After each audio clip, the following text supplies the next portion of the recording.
los grandes terremotos que están ocurriendo a nivel de Sudamérica y obviamente enfocados en la parte sur del Perú. Bien, una cosa importante que hay que ver es que el crecimiento de las ciudades lo hace de manera un poco desordenada, ¿no? El tema básico aquí es que el terremoto en realidad no causa daño, no causa destrucción en ninguna ciudad. El desastre en una ciudad se produce básicamente por la calidad de las construcciones que se hacen en las ciudades y obviamente también estas construcciones sobre la calidad de los suelos que van a decir siguiente, por favor. Ahí tienen un ejemplo claro de la improvisación que se hace en las construcciones, ¿no? Ustedes lo ven en el letrero pequeño que está en la puerta, ahí dice se alquila aires. Entonces realmente la irresponsabilidad de que cuando ocurre un terremoto el daño va a depender básicamente de la operación, no en sí del terremoto. Siguiente. Obviamente hay mucha investigación que se viene haciendo para el tema del conocimiento del próximo terremoto que pueda ocurrir en Sudamérica, en este caso. Por una parte tenemos lo que informan, lo que se conoce a partir de las investigaciones. Por otro lado tenemos lo que se conoce un poquito llevado por la parte de la información, un poco con responsabilidad que se maneja. Como ustedes pueden ver ahí, un meteorito va a caer en el Perú y puede generar un terremoto. Hay mucha responsabilidad en el manejo de esta información. Siguiente. Obviamente el presidente del IGP, como ustedes ven ahí, en algún momento manifestó que son ignorantes quienes predicen terremotos, pero ojo que eso no lo decía para la gente que hace investigación, para las personas que hacen investigación. Siguiente, eso lo hacía porque ustedes recordarán que hace poco salió un par de personas rusas que estaban pronosticando terremotos. O sea, todo depende de cómo es que nosotros recibimos la información, la credibilidad que le damos a la información, que tiene que ver con el hecho de informar sobre la ocurrencia o no de un próximo terremoto en el mundo o en este caso en Sudamérica. Avanzamos, por favor. Lo que sí se sabe, ahí tiene una imagen del profesor Julio Coroiba, que obviamente llama la atención el hecho de que ya en este momento la ciencia ya puede de alguna forma no predecir el terremoto, pero sí pronosticar la ocurrencia de los eventos, ¿no? Y ahí nos lleva el hecho de esta charla. Siguiente. Los trabajos que se han hecho a nivel global, a nivel latinoamericano, para tratar de entender dónde es que pueden ocurrir los próximos terremotos en América del Sur, específicamente en el Perú, son bastantes, hay bastante producción científica por una parte del IGP, convenios con universidades de Francia, de Estados Unidos, con nuestros colegas chilenos, estamos abocados a tratar de saber, de conocer cómo es que podemos orientar las investigaciones para conocer exactamente dónde podría ocurrir el próximo evento en el continente sudamericano. Avanzamos, por favor. Un ejemplo claro es el terremoto de Chile del 2010, magnitud 8.8. Ustedes pueden ver ahí la licencia que se produce en esta zona, cómo es que se ha irradiado la energía. Una vez que ocurre el terremoto, la manera como se ha irradiado la energía, cuando ustedes ven ahí una parte de color rojo, significa que ahí la energía se ha liberado con mayor intensidad, con mayor fuerza. El terremoto empezó cerca de la ciudad de Concepción, pero la mayor cantidad de energía se liberó frente a Santiago de Chile. Significa que los terremotos grandes ya no tenemos la idea de que es un solo punto de liberación de energía. Tenemos que pensar que son varios puntos donde se libera la energía y obviamente en alguno de ellos es donde se hace con mayor intensidad y por ende también las zonas costeras que están cercanas van a ser sacudidas con mayor fuerza. Otra cosa interesante es que estos grandes terremotos involucran áreas muy grandes también de altura. En el caso del terremoto de Chile del 2010 son 450 kilómetros de altura paralelo a la zona de costa. Ustedes se dan cuenta un poquito arriba, ahí tenemos que el terremoto ha durado, el proceso de ruptura ha durado exactamente 150 segundos. Eso es donde ocurre el terremoto. La pregunta tal vez habría que hacerse es, ese terremoto, ese sacudimiento del suelo, ¿cuánto tiempo lo vamos a percibir nosotros aquí donde estamos sentados? ¿No? Entonces, quizás una manera sencilla de hacer esta aproximación que es multiplicar 150 por 2. Entonces tenemos 300 segundos que divididos entre 60 nos va a dar 5 minutos de sacudimiento del suelo. La pregunta que viene ahora es, estas estructuras con las que nosotros estamos podrán soportar el sacudimiento del suelo durante 5 minutos. Es una de las grandes interrogantes que hay que hacerse. Avanzamos, por favor. Obviamente todos conocemos lo que es el cinturón de fuego del Pacífico. Esa sismos de variada magnitud, ¿no? Magnitudes 4, 5, 6 con bastante frecuencia. Lo que a nosotros nos interesa es saber dónde se ocurren los grandes terremotos, aquellos que tienen magnitudes por encima de 8. Entonces la respuesta es sencilla. Cuando ustedes ven esas líneas de color rojo, ahí es donde ocurren los terremotos grandes. Perú y Chile no están libres de esta realidad, ¿no? Entonces, obviamente, en algún momento tendrían que repetirse estos eventos. Avanzamos. Vuelvo a repetir que el predecir terremotos aún no es posible para la ciencia. Significa lugar, magnitud y fecha. Pero no es que no tengamos conocimiento para hacerlo. El problema es que si queremos predecir terremotos de magnitud 8, 5, 9 como los más grandes, necesitamos datos. Y lamentablemente esos datos son los mismos terremotos. Como en el mundo no ha habido tantos terremotos tan grandes como los que han ocurrido últimamente, pues obviamente no podemos comenzar a trabajar en el tema del pentagrama de los grandes terremotos. Lo que sí se ha logrado es pronosticar los terremotos. Y en este caso, conocer el lugar donde va a ocurrir, conocer la magnitud probable de ese terremoto. Entonces, en eso estamos abocados a nivel global y obviamente en el caso de la Riviera Maya. Siguiente, por favor. Los proyectos de sismicidad empezaron hace mucho tiempo, ¿no? Es la primera herramienta con la cual uno empieza a trabajar, a tratar de ver cuáles son las características de la actividad sísmica. Avanzamos. Por ejemplo, en el país nos damos cuenta que no hay una sola ciudad que no ha sido afectada en algún momento por un sismo importante. Nuestro país está completamente lleno de epicentros de sismos o de sismos, ¿no? Hay algunas ciudades, obviamente, como viene a ser Iquitos o Dios, que aparentemente en su historia nunca han sido afectadas por eventos sísmicos, pero todos sabemos que tienen otro tipo de peligro natural que también les puede afectar. Avanzamos. Uno de los trabajos también importantes que viene de la mano de lo que se conoce como el gap sísmico, el silencio sísmico, y tal vez uno de los poquito educativos podría ser. Aquí tenemos 4 imágenes que corresponden al terremoto 1604, 1784, 1868 y 2001. El 1600, intensidades 9 a 10, 1800, 9 a 10, y los que tenemos aquí, intensidades de 8. ¿No? Nuestra colega Susan Beck pues simplemente dice, fíjense, tenemos un sismo de color rojo, amarillo, ahora toca rojo. Entonces, un poquito para tratar de ver cómo es que se puede manejar este tema de la tormenta sísmica, de los silencios sísmicos. Avanzamos. Otra manera de verlo es siglo XIX, tenemos los más grandes eventos, los cuales la información histórica nos ha permitido identificarlos. Tenemos zonas aquí que todavía es desconocido, en el norte del Perú, en la parte central de Chile. No hay historia de grandes terremotos en estas zonas. Avanzamos. En el siglo XX, fíjense que en toda la zona al sur de la zona aquí de Antofagasta han ocurrido una gran cantidad de terremotos, siendo el más grande el de Chile, el de Valdivia del año 1960. Aparece la parte norte de Chile y sur del Perú completamente vacía. Aparecen los eventos pequeños en la parte norte de Arequipa y centro del Perú, ¿no? Y obviamente aquí tenemos ya 100 años que no ocurre un evento sísmico en esa zona. Avanzamos. En el siglo XXI han ocurrido eventos de magnitudes pequeñas, quizás el más grande es el de 2010, que si ustedes se dan cuenta, retroceden en el tiempo, es el terremoto repetitivo de 1835. Entonces la pregunta es, según esta secuencia, ¿qué es lo que faltaría? Avanzamos, por favor. Faltaría que ocurran estos terremotos. Y obviamente en la zona sur del Perú también, como podemos ver el pasillo, que representa el terremoto 1868, que aún va conectado a su proceso de ruptura. Avanzamos. Luego viene la que se llama la geodesia, el monitoreo geodésico de las zonas costeras, de las zonas de gran deformación. Este es un ejemplo de cómo ocurre el terremoto. Las estaciones geodésicas indican, ustedes saben que cada vez que hay un terremoto el continente avanza hacia el mar. Entonces la información de GPS tiene que decir cuál es la velocidad de ese avance del continente, ¿no? Y cuando logra monitorear todas las zonas costeras, uno puede entender realmente cuál es el proceso dinámico que se produce en esta zona. Entonces la geodesia es una de las ciencias que ha proporcionado información muy importante para tratar también de entender este tema del pronóstico de terremotos. Avanzamos.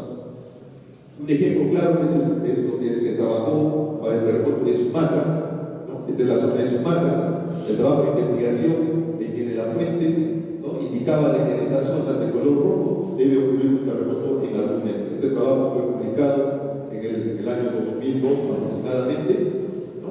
Y la historia sísmica de esta zona nos indicaba que había una serie de terremotos que ocurrieron en el año 1700, 1800 aproximadamente. Entonces el trabajo fue publicado, la información técnica fue entregada a las autoridades de SUMAT, avanzamos. Lamentablemente el terremoto ocurrió en una zona donde existía poco conocimiento. Existía poco conocimiento solamente porque como en una zona de islas pequeñas era un poco difícil poder instalar instrumentación adecuada que permita monitorear esta zona. Entonces la pregunta es, si el terremoto ocurrió aquí, ¿qué pasó con la predicción, con el pronóstico del terremoto que se hizo para estas zonas? Avanzamos. Solamente se tuvo que esperar un año para que el terremoto se produzca en la zona que se había indicado exactamente desde el punto de vista de la información geodésica, ¿no? Entonces ahora la pregunta viene, si este terremoto ocurrió realmente, ¿cuándo se va a ocurrir el siguiente? La idea es simplemente que hay que esperar, que se acumule la energía necesaria para que se produzca el siguiente terremoto, y eso es lo que pasó. Avanzamos. 2 años después ocurre una sucesión de 3 terremotos, 8, 4, 7, 9, 7, 0, que prácticamente llenan una parte de esta zona que está acumulando energía. Avanzamos. Una nueva revisión de la información indica que en esta zona aún falta por liberar energía equivalente a un 5,8,5. ¿No? Avanzamos. En el caso de Chile, por ejemplo, se tenía el terremoto en 1928, 1985, 1960, y aquí teníamos el terremoto en 1835 que aún no se repetía, tenía que repetirse. ¿Qué es lo que nos decían los estudios de geodesia? Avanzamos. Marcaba exactamente que esta zona de color rojo tenía que generar el evento sísmico. Ahí se estaba acumulando la mayor cantidad de energía y ahí tenía que producirse el siguiente evento. Avanzamos. Y exactamente el terremoto ocurrió en esta zona que está con la línea roja, que es la zona comprometida por el terremoto. Entonces, hasta aquí ya estamos entendiendo de que la ciencia ya puede pronosticar el evento y el evento está ocurriendo donde se dice que tiene que ocurrir. Avanzamos. En el caso de Japón, el Japón, ¿no? El trabajo se publicó en 2010 más o menos, ¿no? Se indicaba de que esta zona era la gran aspereza que estaba generando por la energía que tenía que dar un terremoto. Des cuenta que en este caso hay unas flechas que están apuntando hacia el continente, hacia la isla. Avanzamos. Cuando ocurre el terremoto ocurre exactamente donde la ciencia lo dijo, ¿no? Con casi las mismas características, y en este caso las flechas ya están apuntando para el otro lado. Luego les voy a explicar qué es lo que significa eso. Avanzamos. Obviamente, todo lo que representa la gestión de riesgos en esta ley indica que debe realizarse sobre lo que viene a ser el trabajo científico que se realiza en las instituciones dedicadas a la estabilidad. En el caso del Perú, pues es el Instituto Geofísico que proporciona la información a nivel de sismología que avanzamos. Los proyectos de GPS en el Instituto Geofísico pues, han tenido un inicio con los trabajos del doctor Norabuena, el doctor Chiripi, que ha contribuido bastante en el desarrollo, y ahora el doctor Montalvo Villegas, que es el que también está trabajando en este campo en el desarrollo de esta actividad. Avanzamos. ¿Qué es lo que en sí dice esta ciencia? Por ejemplo, aquí tenemos la zona costera, tenemos la placa de Nazca que está por aquí. La zona de estas dos placas están aquí trabadas en esta superficie de color rojo, que en sismología se le llama aspereza, ¿no? Como están trabadas las placas, la placa de Nazca comienza a introducirse debajo del continente, y fíjense ustedes cómo va encorvando la zona de costa. La zona de costa se va a encorvar tanto como le permitan la geología de sus rocas. Cuando ya no pueda soportar más la deformación, simplemente el continente salta, avanza, se produce el terremoto y se produce el tsunami, ¿no? Si nosotros colocáramos una estación de GPS aquí exactamente en la zona de costa, ¿no? Para pasar a este siguiente nivel, vamos a poder observar cómo es que la zona costera se retrocede, y el GPS que va a decir la zona costera se está retrocediendo, se está replegando. ¿Para qué lo hace? Para que en algún momento, ¿no? Se produzca el salto, produzca el terremoto y produzca el tsunami. Avanzamos. Otra manera de verlo aquí es entre la zona costera, entre la línea de fosa, la línea donde empiezan a colisionar las dos placas, la placa de Nazca y la placa sudamericana. Si estas superficies de contacto fueran superficies lisas, no tendríamos ningún problema, porque no tendría por qué haber terremotos. Las superficies se estarían deslizando sin ningún tipo de estorbo o algo que autorice su movimiento. Pero lamentablemente avanzamos. Entre ambas superficies hay lo que los psicólogos llaman asperezas, que son protuberancias, algo así, que están evitando que las placas se muevan. Entonces la pregunta ahora es, ¿de qué tamaño tendría que ser la aspereza? Por ejemplo, para que genere un sismo de 6, avanzamos. Tendría que ser de ese tamaño la aspereza para un sismo de 6. Para un sismo de 7, avanzamos. Tendría que ser de ese tamaño. Para un sismo de 8, avanzamos por favor. Tendría que ser de ese tamaño. Y para uno de 9, avanzamos. Tendría que ser de ese tamaño. Entonces, esto es equivalente a los 400, 500 kilómetros de ruptura que producen realmente estos terremotos de gran magnitud. Entonces, ¿qué es lo que se ha hecho en el Perú? Avanzamos, por favor. ¿Qué es lo que se ha hecho desde Lima hasta Antofagasta? Se han colocado proyectos que se han desarrollado con el IGP, con el IRD en este caso, y se han colocado estaciones geodésicas a lo largo de toda la costa, ¿no? Pero, obviamente, lo primero que tiene que preguntarse es ¿qué conocemos de esta zona? Avanzamos. Conocemos de que ha habido 3 terremotos grandes, 1746 en la parte de Lima, 1868 en la parte del sur, 1877 en el caso del norte de Chile. ¿Qué más conocemos? Avanzamos. La ocurrencia de terremotos pequeños en la parte central del Perú, terremotos de Nazca del 42, de 1913, ¿no? Y el resto queda completamente libre. Avanzamos. El terremoto de Pisco 2007, el terremoto de Arequipa 2001, el terremoto de Tocopilla también del 2007. ¿No? Lo que ustedes ven aquí de color gris son áreas en las cuales no ocurre un terremoto desde hace más de 150 años. Significa que hay cantidad de energía acumulada, hay recursos acumulada, y eso tiene que liberarse en algún momento como evento sísmico. Avanzamos. Entonces, se colocaron GPS a lo largo de la costa desde Lima hasta la zona de Antofagasta, ¿no? Y el resultado de ese monitoreo, de esos datos que nos van a indicar el desplazamiento de las placas, son las flechas de color negro. Fíjense que todas las flechas nos están indicando que la zona costera se está replegando, la zona costera está retrocediendo. Y como ya sabemos, si retrocede es simplemente porque en algún momento tiene que saltar sobre la placa oceánica y generar el evento sísmico. Des en cuenta por el tamaño de las flechas que realmente pues, hay bastante energía acumulada, bastante recursos acumulada que tiene que liberarse en el momento. Entonces, si este es el escenario que se tiene con la información geodésica, la pregunta que viene ahora es ¿dónde están las asperezas que están generando este escenario? ¿Dónde están las asperezas? Porque es ahí donde se va a producir el siguiente terremoto en toda esta región. Avanzamos. Las asperezas las tenemos aquí, tal como hemos visto en Sumatra, hemos visto en el caso de Chile, en el caso de Japón. Tenemos 2 asperezas importantes en la parte central del Perú. Una aspereza aquí frente a la localidad de Yauca, Chala aproximadamente, que equivaldría al terremoto de 1913. Tenemos la aspereza aquí que está al sur de la zona sur del Perú, Moquegua, Tajo, y tenemos toda la zona norte de Chile en este caso. Lo que hay que entender aquí es que el tamaño de la aspereza ya nos da una idea, como hemos visto en las imágenes anteriores, del tamaño que podría tener el terremoto.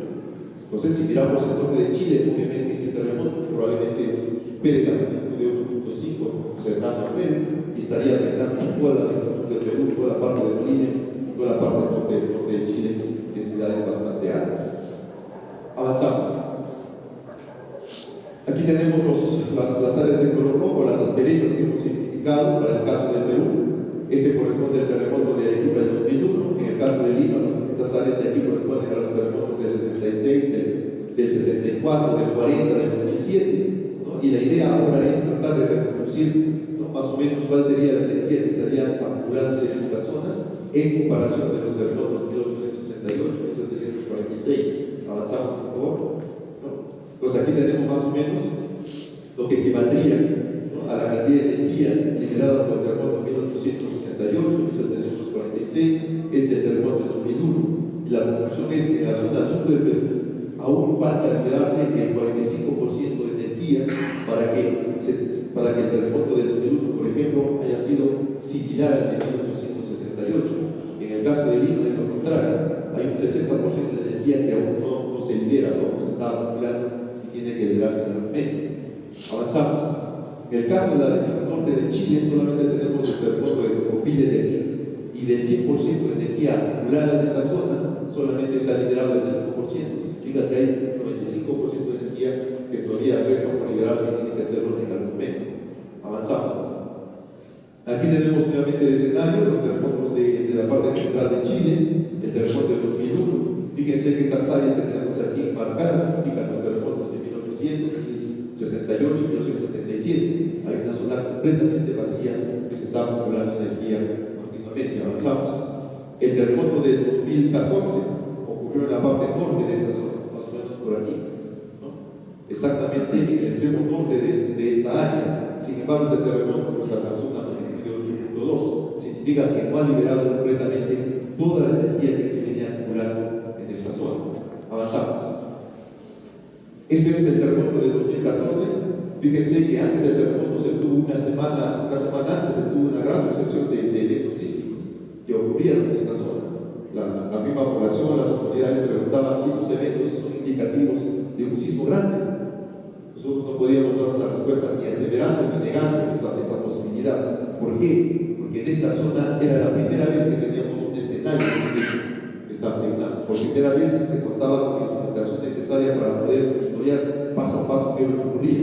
¿No? Fíjense que estamos ya el día 31, el primero que ocurre el terremoto grande en esta zona, ocurre su réplica. Entonces tuvimos aproximadamente una semana de eventos sísmicos que alcanzaron hasta magnitudes de 7. En el caso del terremoto del 2001, por ejemplo, aproximadamente 30 días antes del evento no había actividad sísmica en la región sur. Entonces era un indicativo de que iba a haber un terremoto grande. No podíamos, vuelvo a repetir, ni asegurarlo ni negar esta posibilidad. El terremoto del 2007 tuvo réplicas un año antes, un evento de 6.6 que generó réplicas. 4 días antes del 15 de agosto del 2007 también hubo un evento de 4.5 que generó réplicas, pero eso, como era la primera vez que realizamos información en estas zonas, no podíamos decir de que esto podía generar un evento avanzado. Esta es la zona norte de Chile. El terremoto del 2014 está aquí, su réplica está aquí, ¿no? Este terremoto pues simplemente ha generado alrededor del 20% de la energía que se está acumulando en toda esta zona. Falta gran cantidad de energía por liberarse aún. Avanzamos. Esta es una historia de todos los eventos sísmicos que se tienen desde los años 1900 hasta la fecha, ¿no? Fíjense, 1960, 2000, 1900, 1900, en toda la zona. Solamente en el sur del Perú y el norte de Chile tenemos 2 eventos sísmicos del año 1800, ¿no? Estas zonas todavía sin acumular energía, no se ha liberado una cantidad de energía en esta zona, o sea que esta zona está libre, ¿no? Y probablemente ahí tengamos el nuevo evento que se tenga que producir. Avanzamos. Estos son los eventos últimos que han ocurrido. Tenemos el terremoto de Concepción, el terremoto de este año, el terremoto de Antofagasta, ¿no? El que ya les he comentado de Tocopilla, el terremoto de 2014, el 2001 y 2007. Fíjense que hay zonas con vacío claramente marcadas, ¿no? Y eso indica que ahí se tienen que producir los siguientes terremotos en algún momento. Avanzamos.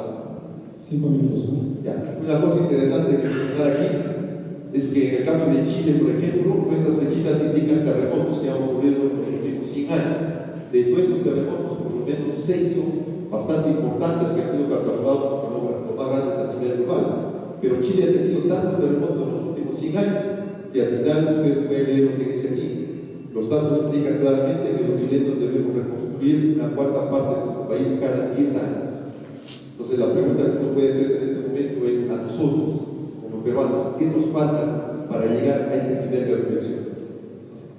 Obviamente la respuesta es sencilla, nos falta tener más terremotos para poder realmente construir adecuadamente y a poder comportarnos adecuadamente como se lo están haciendo Chile. Avanzamos. Esto es ya lo último que se ha hecho a nivel de tecnología, a nivel de geodesia, datos mayor cantidad de información, por lo tanto son resultados con mayor detalle. No es un trabajo que se va a publicar, es a cargo del doctor Villegas. ¿No? Fíjense las asperezas que tenemos bien marcadas en todo el territorio peruano. La de Lima, obviamente, la más grande, ¿no? Tenemos aquí la aspereza de Yauca, Nazca, que probablemente nos dé un signo bastante grande, es el signo de 1913, como se repite. Hay una pequeña aspereza que ha quedado como rezago del terremoto del 2001. La zona del sur del Perú, entre Moquegua y Tacna, también está bastante marcada. En el norte del Perú, solamente hay asperezas pequeñas que están muy cerca de la fosa. En el norte del Perú hay una condición climática bastante especial, ¿no? que genera una dinámica un poquito, bueno, especial, podría decirlo. Fíjense el tamaño de los vectores de desplazamiento que tenemos aquí, son bastante grandes en Lima, en el sur también, pero fíjense en la zona norte del Perú, son muy pequeños, mientras que los desplazamientos en el centro del Perú son del orden de 60 milímetros por año, en el norte los desplazamientos son del orden de 4 milímetros por año.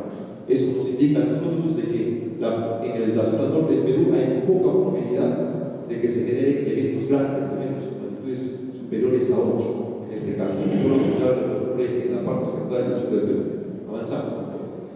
Con lo que les he comentado, ya tenemos una idea del lugar donde va a ocurrir el terremoto, también tenemos una idea del tamaño que pueda tener. Avanzamos. Lo que nos falta, obviamente, es la fecha, ¿no? Pero obviamente, suelo decir siempre que no hay que desesperarse, porque ya en el momento nos va a tocar. Avanzamos. Si en el pasado ocurrió un terremoto, obviamente va a volver a ocurrir en el futuro. Avanzamos. Nosotros conocemos nuestra catedral de Arequipa en el año 1865, 3 años antes del gran terremoto que va a ocurrir en esta zona. Avanzamos.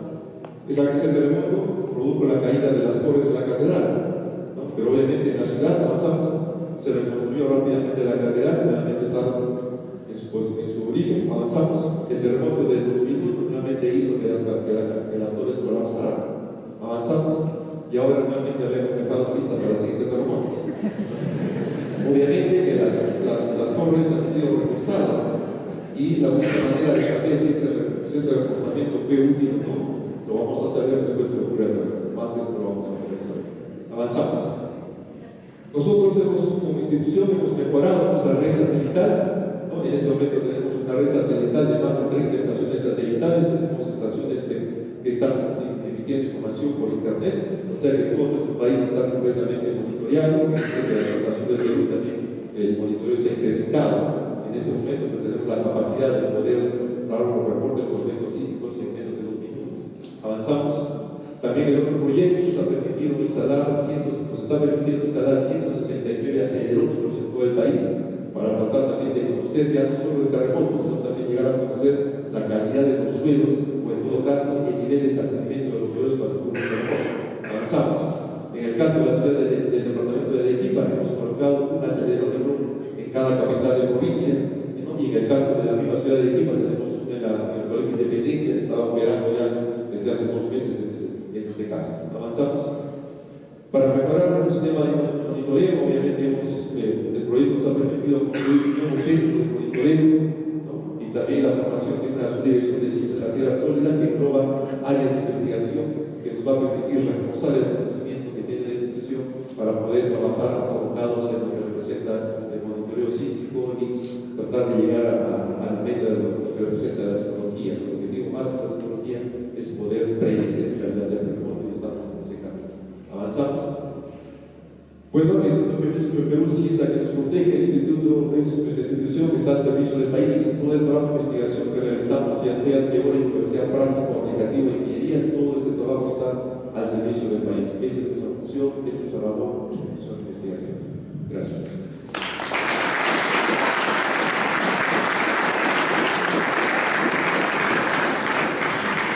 Gracias, por compartir tus conocimientos con nosotros. Tenemos tiempo para una pregunta.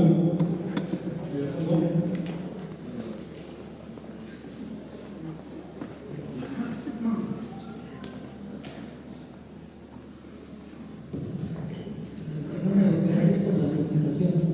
La pregunta mía es relacionada a las asperezas. Veo que la que está frente a ella está posiblemente la más grande. ¿Eso todas son detectadas al mismo nivel, digamos, de confianza, o digamos las pequeñas que están al sur son con más incertidumbre? ¿Qué se piensa de eso? No, en realidad lo que se trata de ver es en qué zona es que qué zona es que la zona costera, donde la zona costera se ha replegado más, se ha desplazado más. Entonces uno tiene vectores de diferente tamaño que obviamente donde se desplazó más el vector va a ser mayor y va a ser una especie de una situación que va a marcar un área. Entonces eso es lo que va a definir exactamente el tamaño de la aspereza. Cuando va a la aspereza, obviamente el evento va a tener que ser mayor. Es por digamos, la cantidad de estaciones que hay al sur de Lima. ¿Perdón? Es por la cantidad de estaciones que hay al sur de Lima que te ves. No. ¿No depende de eso? No.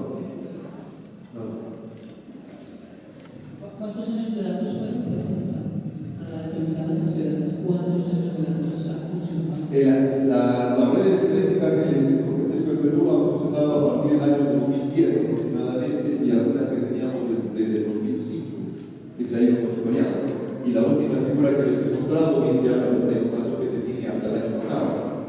El primer resultado es información que viene hasta 2012 más o menos, y lo último es ya 2014 que les he mostrado, que es lo último. Mayor cantidad de información obviamente nos va a permitir tener mayor precisión de los resultados.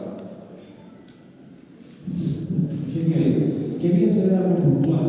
Mencionó la palabra tsunami. En algunos círculos académicos no existe la tierra, existe la palabra mega tsunami. ¿Se puede saber cuál es la altura máxima de un mega tsunami? ¿Si es que existe eso o es solamente por magnitud? No, mire, en realidad uno trata, cuando ocurre un tsunami, uno trata de aproximarse a cuál sería el tamaño del tsunami. Y el tamaño, por lo general, lo medimos con la altura de la ola. Entonces, no es que ocurre el tsunami y nosotros vamos con una medida y está midiendo cómo está llegando el tsunami, sino que buscamos testigos, ¿no? de la llegada del tsunami. En el caso de Chile, por ejemplo, se encontró los árboles, algunos árboles barras del lago Carcuñola, la parte de la corteza. En el caso de Pisco, encontramos en las armadas barcas hasta donde llegó el agua. En el caso de Arequipa del 2001, en Camaná, se encontró un letrero de propaganda que estaba exactamente doblado 90 grados. Entonces, el cartel máximo tenía 8 metros de altura, entonces se entiende que la mayor fuerza estuvo ahí y eso nos da una idea. Pero en el caso del tsunami de Japón, por ejemplo, al margen del tamaño de la ola, hay zonas de bahía donde el volumen de agua llegó a los 47 metros de altura, volumen de agua, ¿no? Y entonces, en este caso, los colegas japoneses han mencionado de que este tsunami realmente se le considera mega tsunami que ha regresado después de 1000 años.